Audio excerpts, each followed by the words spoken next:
Oh, in terms of the biggest losers in this elections, the title varies slightly depending on who you ask, but pretty much all political analysts across France are unanimous when it comes to picking a winner, and that is this so-called NUPS, the new movement, a new alliance formed by left-wing parties across France.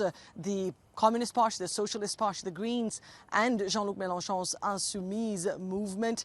This coalition was formed in order to make sure that these movements had a representation in Parliament and is set to achieve just that and more. Many are still hopeful that they can get a majority.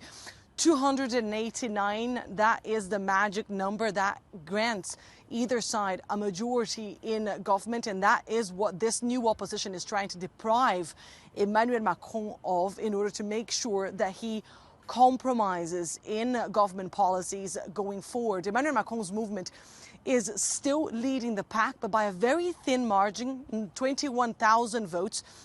And they do look significantly weaker than back in 2017 when that movement was created. They are set to get anywhere between 250 and 290 seats in Parliament. Meanwhile, of course, the far-right movement that made quite a lot of noise in the presidential elections less than 2 months ago got 19% of the vote, and that made quite a lot of noise this time around. Many people saying that they were not able to capitalize on Marine Le Pen's gains in the presidential vote, but they are still set to get anywhere between 20 to 45 seats, and that is a significant jump from the 8 seats they currently have. And in terms, let's go back to the biggest losers here. Perhaps the most noticeable loser, the most prominent loser of all is, of course, Éric Zemmour, that prominent far-right pundit turned presidential candidate.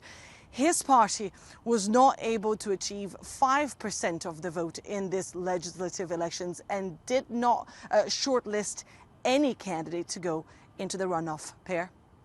And Annalise, there's already a request for a recount. What's that all about?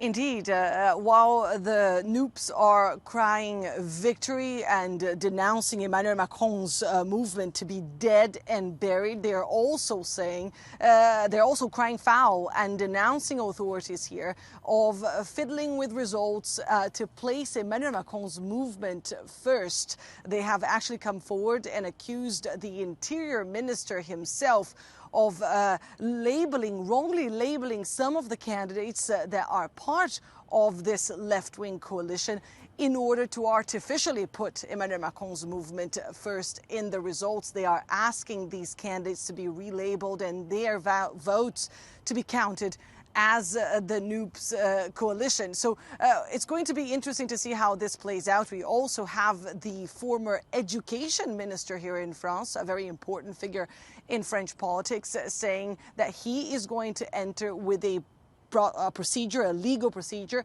because he says that his candidacy was marred, his campaign was marred by violence, the violence of his opponents. And he says he also wants judicial action, legal action to be taken. So it's going to be interesting to see how the election plays out in the next few days. As you said, there is a runoff next Sunday. We are likely to see quite a lot of activity in the political landscape of France, a political landscape that, of course, has suffered a seismic change in the last few years, not only since this Sunday, but since the last 5 years, really. Since Emmanuel Macron came to power, we are now only seeing these changes and this movement materialize.